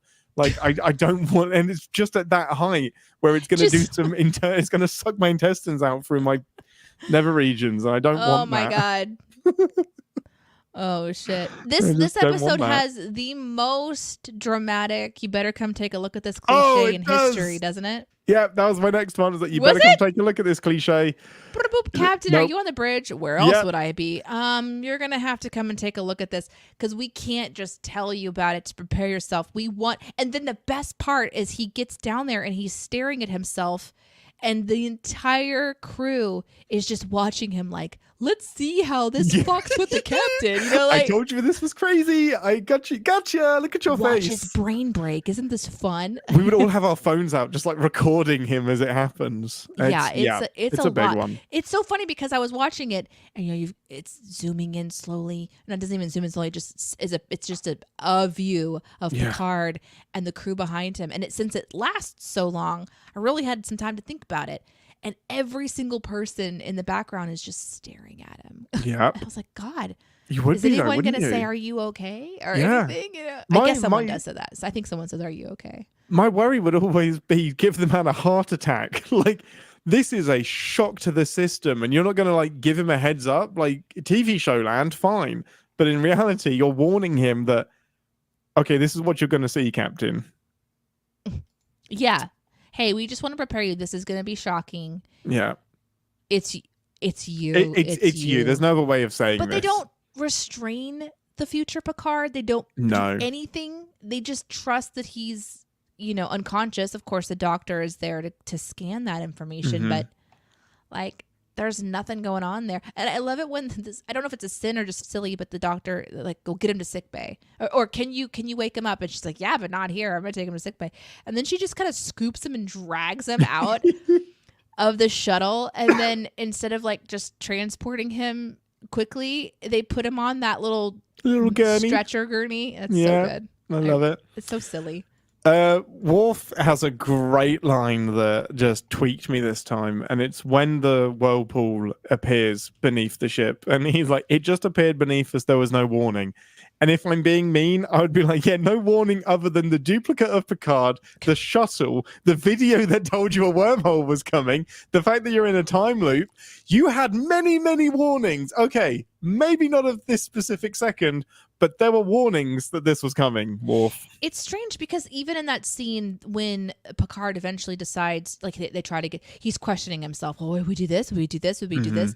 And that did feel tense to me. Then it shifts into, we're trying to get away. This is obviously not working. And nobody seems to be surprised. I don't know. That's kind of they are surprised. I don't know. Like they maybe videoed this out of order. They filmed this like out of order in a way. Maybe, I don't know. Were they instructed to it doesn't seem quite as dramatic like as it should be. This is the first time that it's happened, when in actuality they just met about it. Yeah, they know this is going to happen. You have pictures of this happening. My last one was that Geordi warns about the engines are going to blow up if we don't stop right now.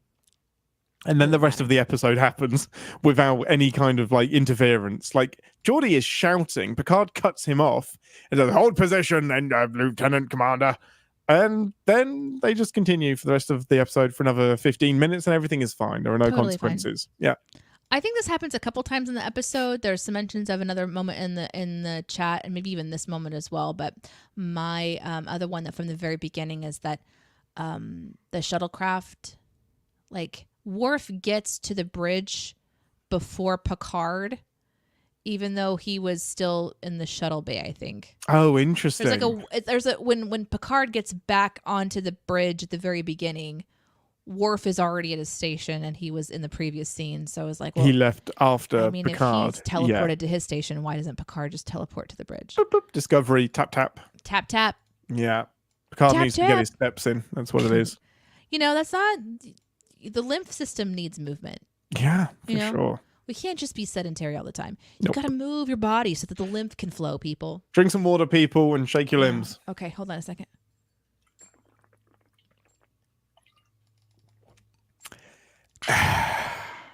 We both did. That was not planned. No, that was not planned. Anything else, Ambassador, before we get into your brain palace? My brain palace? Yeah. I got to get Google ready to pick out some. See how close I can get. Let me just take a quick look. Have a look. What's in a book? A reading rainbow. I can go anywhere.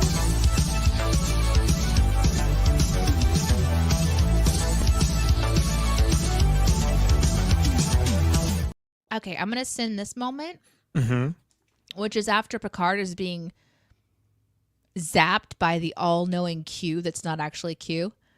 How helpful is it to hear someone say, within earshot, like a rag in a dog's mouth? when you're talking to the rag? When the rag is in earshot? Yeah. While he is against the wall, just super fucked. Yeah. Wow. Wow, like a rag in a dog's mouth, buddy. Sucks to be you, Picard. Wow, that looks like it really hurt. Amazing.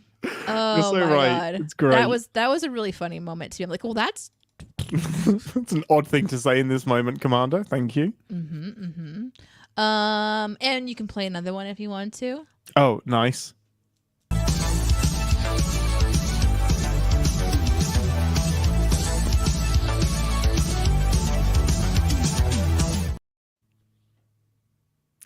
Nope. I haven't figured out what keeps them alive yet. Oh, I put a new one in there. You did? Yeah, let me get that one. Can you take the Oh, thing off the screen? Insults are effective only where emotion is present. I love that. That's so good. Such a great line. Yeah, it's super, super good. No, that's it for me. I guess I need to prepare to enter the Mind Palace. Let's do it. Let's head over to the holodeck to get some isolinear cables into Danae's brain. Okay, crew, it's time to test my Trekdom as we dive into Danae's brain for next week's episode. What's in your brain, Danae? I am seeing, like, I put my head down and I'm just trying to kind of clear my mind. And the first thing that comes to mind is like an open jaw, kind of looks like dog's teeth, like really up close, like a kind of chompy thing. That's the first thing that pops into my mind. Okay. But it is like, it's like, but they're very canine. So, or not quite like Sharky. And it's just this jaw, but it looks like it's like some kind of a biting kind of thing. And that's what I saw. Open jaw, biting, dog. Oh, we've got a doomsday machine. We've got the Empire Strikes Back. Amazing. So the doomsday machine is good, but it isn't chomping. It has a big maw, but it isn't a dog. It's not. Well, not... I'm adding the chomping. In my mind, it was just open mouth coming at the screen like this. I'm adding the chomping to emphasize that it was a jaw. Gotcha. Then it's doomsday machine is a perfect fit. Really? Yeah. How does this happening? Yeah. If you're just talking about, like, it doesn't have teeth. No, Wait, it's teeth. Oh, it has teeth? Yeah. Okay, so what about the Voyager one with the with the pitcher plant? Threshold. Has teeth, though. We're not doing threshold. That doesn't. The dog monster in Star Trek 6. What? Oh no, not doing Star Trek 6. Stop it. What's Star Trek 6? Is that a movie? Yeah, it's a movie. Oh, we're not Jesus doing Christ. Yeah, we're not doing. Y'all, we can't. Movies have been excluded from this for a while. Realm of Fear TNG with Brock. Oh, good one. On the prison planet. Oh wait, no, Threshold. that does have teeth. No, Threshold. Stop it. It's just like a jaw. I think that's right. I think I would have got there eventually. Okay, hang on. It was a slow go in. Oh no, that's perfect. The Warden's Targ? The Targ, I think? Yeah, no, I know what you mean. Yeah, What's a I know Targ? it's a Targ. What's a Targ? A Targ is a Klingon dog. Oh, I get to see Klingons? No, we're not doing the movie. Oh, Right, that's the movie. I'm sorry. This is real. I hope that I would have got here eventually. Realm of Fear does fit, says David. Yeah, Realm. How many? This is so fun. I love. So last week, we weren't live, and there was a little bit of this that was missing, where the audience got to kind of just throw in different thoughts. You guys are so fun. Yeah, to just have this in helpful. your mind and be able to. I know some of you are probably Googling and stuff too, but still, it's really fun to kind of go, no, this one. That's really cool. Yeah, I hope, based on Doomsday Machine, I would have eventually got to Realm of Fear because they have a similar shape. But yeah, that's I'm happy with Realm of Fear. That's a very good match. Okay. Flyby. Damn it, I'm gonna watch Doomsday Machine anyway. Yeah, just watch it. That's a great episode. I wouldn't have been disappointed. It's probably the best TOS episode. Okay, that means next week we're going to be doing Star Trek TNG again, which we said there would be a TNG bias. Season 6, Episode 2, Realm of Fear. I really like this episode. What do you not like, though? I love them all. It's true. I love all of them. I'm very so curious much. what's about to happen. I don't usually like gaping maws anyway, so this is going to be weird. I don't. This like won't that be. I saw it. This won't be triggering for you. I'm kind of glad that. Yeah, I'm kind of amazed you went for gaping more because that's not one of your favorite things. I am committed to telling you the first thing that I see. And it was absolutely. It was open space. Yeah. This doesn't have to be what it is. I saw empty space with like little stars in the background and then a jaw. Yeah. Okay. This is a great match. This is truly, and this is one of those things where if you talked about it, I absolutely would have said you just described an episode of Star Trek because it's so weird. It's very fun. It's very, very close. This is so weird, but at the same time, it's like confirmation bias, right? It can, of course, I could say is. chewing gum and blowing gum bubbles, and you would be like, "Oh, that's in this episode." You know what I mean? Yeah, I've got one. Yeah, okay, it's another TNG episode. But yeah, I've got one. One of Alexander and Loxana. Lord. It's amazing. But also, like I said, we have so much Star Trek to pull from. Statistically, everything has been done at some point. So, Has thank you. anyone had their ass ripped out of their body via tractor beam? Transporter beam, yes. What? Oh. Yeah, that would be the motion picture. Yeah. Oh, okay. Whatever came back didn't last long.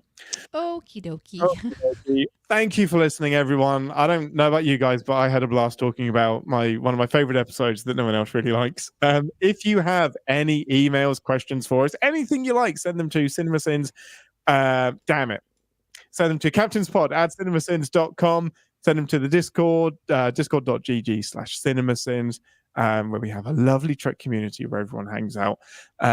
If your email hasn't been read yet, it's still coming. I have them all. Don't you worry. And until next week, I'm Captain Ian, and there are so many good quotes to choose from this week, but I'm going to go with save your ministrations for your patient, doctor. And this is not an efficient method for the preparation of sustenance from me. Live long and prosper. It's time to sit down. It's time to sit down, shut up, and wait. Sit down, shut up, and wait. Except for his features, I find nothing about him that is familiar. Such disdain. Wow. Such disdain. He was really, he maybe has some self-hatred issues. I don't know. That's a whole other conversation. Like I wrote down at one point, what is he afraid of? Like, what is he so afraid of? Indecision. He's not even afraid of failure, really. He's We're afraid still of talking indecision. about the show. I know. And knowing there's a great episode where a time traveler comes back and gives him information about the future, and he starts second guessing what he's going to do, and that's his paralysis for the whole episode. So that is truly a thing that Picard struggles with. I mean, when you're in the captain's chair, you have to make a decision. So. Yep. A lot of consequences. Yeah, he does. He fucking murders him. It's so crazy. But I guess he would have just disappeared too. Like, what a weird. Oh, that's a mind fuck. To find out that if he would have just left him, like if he would have just incapacitated him, and then gone through the hole, time would have taken care of it all anyway. Yeah. That's so interesting. Oof. Berlinghoff Rasmussen, I think, is the name, Nick. I mean, yeah. Berlinghoff It's Rasmussen. fine. You can edit this later. You're not wrong. You're not wrong. Okay, let's look at some of these comments. I'll say in the live chat.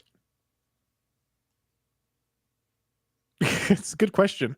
Why is there a rack of just easily accessible Mark II phasers on the wall of the shuttle bay that anyone can grab? Not even locked away.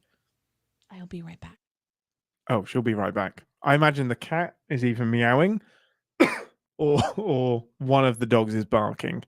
I had to yell at Twix the other day because he squared up to the cat. He went full, I'm going to have you, cat. And I had to get my daddy Ian voice on and put Twix in his place. Poor buddy. David, do you not like this episode? We must agree. We must agree on every single episode. I don't want us to ever be in disagreement. You must love what I love. Ian, since the topic of budgets in 1997 came up, do you convert to pounds based on the conversion rate in 97 and then adjust for too much math? I don't do any of that. Sorry. Too much math. Skip.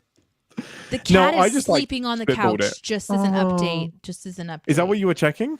Yeah, I wanted to make sure I knew where he was. Oh, that's sweet. It's my responsibility to care for the cat while my neighbor is on vacation. It is. It is. It's funny that she messaged you and was like, I've left child support at the door. She did. Left the bag of food at the door. It was so funny. She's You may so never great. see the cat again now that he's eating at the house as well. I really like this comment, Lodair. Encountering my own doppelganger is among my top 10 fear list. Super fair. What a specific thing to be concerned about. Yeah. I mean, I would be. I've been told in the past that there's people that looked very similar to me. Oh my God, this is... Do I tell you guys this? Do it. I mean, this is a true story. True story. So, someone that used to be a friend of mine came up to me one day. We were at work, and she's like, hey, I have to talk to you about something. I saw your video, And I was like, what video? This was before like OnlyFans. This was probably like mid to early 2000s. And she's like, I saw your video. I was at a party and they were like passing around your sex tape. And I was like, I've never done a sex tape. So That's I don't a know neat what you're talking trick. about. And she's like, it was you. You don't have to lie. And this was like a friend, a long time friend. Oh, And they she was knew you. So, yeah, she was so serious. And I said, girl, like, I am telling you, there is nothing like that. That's not happened. She's like, no, I know better. I watched your porn. Oh my goodness. And I was like, you didn't though. And so it was the weirdest thing. And at the time, she had just started experimenting with like drugs. Yes, you're like, how good were those shrooms? Mm-hmm. And I just said, I think maybe the party was a little bit too wild and maybe somebody like looked like me, but that wasn't me. And I just want to stop talking about it because arguing about whether or not that's ever happened is like not a priority. I have a table that needs to have their pizza delivered. So, Yeah, like, you're comfortable with your truth. You don't need to convince her. This can't go anywhere. Yeah. What kind of party are you going to? Like, where That's you're passing around this stuff, yeah. like, she told me so much more about herself than she Yes. thought. Like, she thought she was helping me, but she ended up revealing a lot about her party time. Anyway, it was one of the most strange conversations I've ever been a part of, and it was That's a very amazing. brief one. It maybe lasted 30 seconds, which is probably ever how long that sex tape lasted, honestly. Yes. Did you ever find out if it was you or not?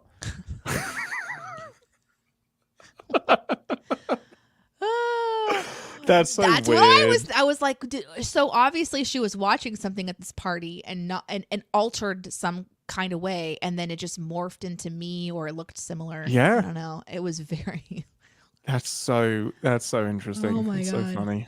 Anyway. Right, back into the relevant stuff. JCD did want to clarify. JCD hasn't been here for a while. Do you have a cat?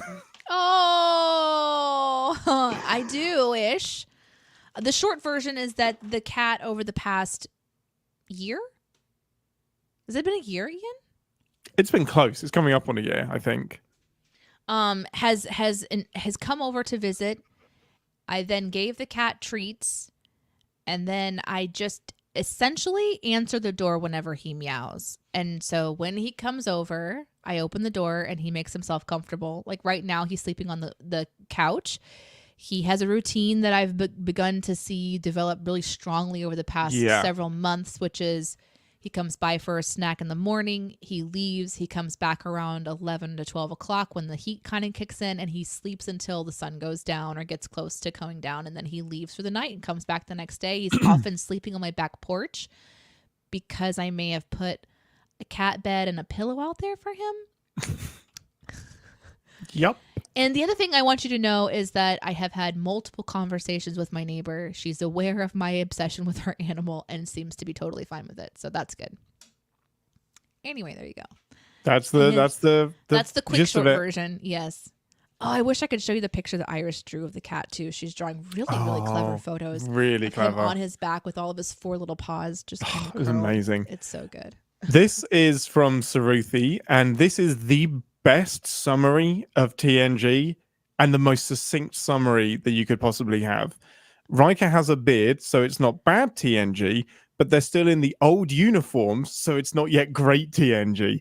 That is exactly how I define what episode of TNG I'm watching. If Riker is clean shaven and they have like the onesies, I'm like, okay.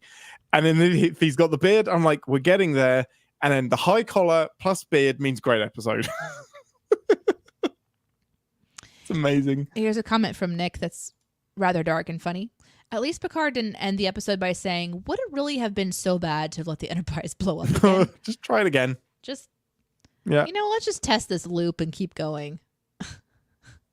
As a way to just get out all of my built-up angst. Just try a few different things. Just like really have at it with Pulaski just once or twice. Let's see. Any conversations between the Picards would be more interesting than multiple scenes of them just staring at future Picard on the table. I agree. Oh, that's fair. I think That's fair. maybe because of budget it would be difficult because of green screening or just filming it somehow. I don't know, or editing it together, but I would have loved to have seen more conversations with Picard and Picard. Yeah, I get it, but I like we well, I've just seen that in content so much. Like Star Trek does it a lot. Like Riker has a conversation with another version of Riker, and Data and Law is basically that as well. I just like that this was a different angle. Who cooked eggs better, Kirk or Riker? They're both equally shit because Kirk uses some oregano, which is nice. No, dillweed. He uses dillweed as well. I like dill. Yeah, but again, he has it on this insanely hot cast iron frying pan and is just trying to like cook these eggs. Again, he uses 2 eggs and that's it. And it's just like this limp amount of scrambled egg. And they're also special eggs as well. They're not O1 eggs, but they're something else. Well, as somebody who prides herself on my scrambled eggs, it was alarming to watch. Yeah, very much. When they're on a griddle that low, you can't get the height. Yeah, correct. I like to build my eggs. When Yeah. I make scrambled eggs, I can get them about this thick, like steak. Thick Super steak good. eggs. Yeah. I call them steak eggs because I can. Yeah. I just realized what I was about to say. Could be taken out of context, so I'll just What were you going to ask you say? guys this question. You like your eggs thick? It's good. No. What time should you go to the dentist? 2:30. Yes! I got there first.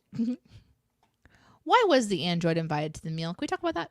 Oh, he can eat sustenance. Can he eat. really? He said that he can eat, but it's mainly just for like social reasons, and his body just processes it all. But yeah, he can eat and drink. He just doesn't get much from it.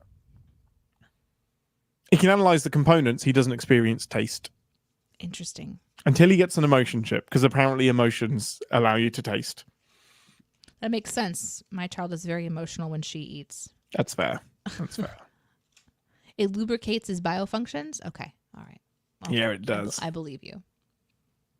Hey, sometimes if the food's good enough, it'll lubricate my biofunctions as well. That's BS. Yeah, it is. Data is given more food than Worf. No, Worf just ate it quicker. No, I think Data did No. get more. Data did get the Yeah. first serving. He gets half of it, and then Riker's like, "Fuck, I've over portioned." Oh my god. Any other comments? We Let's have have a we look. have a bit of Fridays are tricky, guys. No, we gotta be out of here in like content. 5 minutes at the latest. We got content to shift to. Yeah. I made you some content. Would you like some content? Let's take a look and just see if What there's else have we anything got? coming up on I'm the having a calendar I need to tell you guys about. through. I think next week we are on as usual. Yep. Next week's schedule for streaming looks the same. Recotopia on Tuesday and Captain's Pod same time on Friday. And then we're going to be going into a season of no live shows. So next week is the final live show for a few weeks. We're going to take the entire month of July off Correct. of streaming. So next week is the last time to catch us live for the summer or for this short season. So just keep that in mind. Yep. Yeah, I think we can say the live show will return Friday the 2nd of August. That's the plan, yes. Potentially. Yeah. Jet lag dependent. Jet lag dependent, yes. So the 9th is a safe bet. We also, I don't know the release schedule just yet. You can watch on Discord for updates on that. We will be releasing some episodes, or maybe like one episode potentially, but the feed is going dark as well. So we're actually going to take a brief podcast break entirely. So please don't panic. We will be back. You're looking at like 3 or 4 weeks. That'll be it. Just 1 month for the summer. And then we'll come back and do some stuff. We have some plans for when we come back. I've got to do some math, so I'm not going to commit to what the next season of Captain's Pod will be. But We have We'll some figure plans. it out. Is it going to be a hiatus in the current season, or will next week be the end of the season with a new season after the break? It'll, I believe, be a new season after the break. Correct. Yes. So should it we have will. potentially recorded that during the actual show part? Um, Do you want to practically just record a little bit so that we can add that in? Because I don't think we addressed that quite confidently, or I don't know. Yeah, that's true. Let me do the math on that. So Okay. that's the last live show, and then we won't be recording. Yeah, We we're won't be leaving recording because at of all. you, JCD. We won't be recording the following week at all. Yeah, so that's shit. Okay, bollocks. That's annoying. Okay, I can do something. Okay.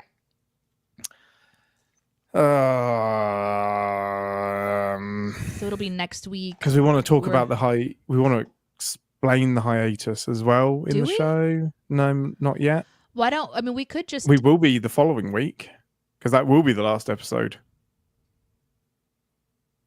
that's true. So you could say you can join us next week for the final live show before we take a podcast hiatus. More about that in the Discord if you want to join us there.